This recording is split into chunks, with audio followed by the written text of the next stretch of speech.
এই মহিলার অসুস্থ শাশুড়ি যখন বেডে শুয়েছিল তখন সেই সুযোগে সে তার ফোনে তার শাশুড়ির ব্যাংক অ্যাকাউন্টের ফটো ভেরিফাই করে নেয়। এটা দেখেই তার স্বামী তার কাছে এসে তার ফোনটি কেড়ে নেয়। এরপর সে এমনটা করতে দেখে সে তার স্ত্রীকে অনেক বকাবকি করতে শুরু করে। এরপর সেই মহিলা তার স্বামীর উপরে রাগ করে সে তার মাকে দেখার কথা বলে সেখান থেকে চলে যায়। এইদিকে এই অসুস্থ মহিলা খাবার খাওয়ার জন্য যখন টেবিলে হাত বাড়াচ্ছিল তখন তার ছেলের স্ত্রী বাইরে বসে তার বাচ্চাকে পড়াশোনা করাচ্ছিল।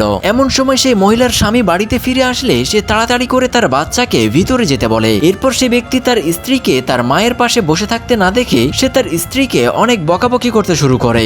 এসব কথা বলতে বলতেই তার শাশুড়ি নিজের থেকেই ঘরের ভিতর থেকে বাইরে বেরিয়ে আসে। এর কিছুদিন পর এই ব্যক্তি তার বাচ্চা মেয়েকে একদিন সন্ধ্যার সময় পড়াতে বসালে সে মোবাইলে গেমস খেলা নিয়ে ব্যস্ত হয়ে থাকে। এতে তার বাচ্চা গরম পানি খেতে চাইলে সে অন্যদিকে ঘুরে তার বাচ্চার গায়ে গরম পানি ঢেলে দেয়। এরপর যা হয় সেটিকে দেখার আগে এই সুন্দর ছবিটিকে মন থেকে ভালোবেসে ভিডিওতে একটি লাইক করে চ্যানেলকে সাবস্ক্রাইব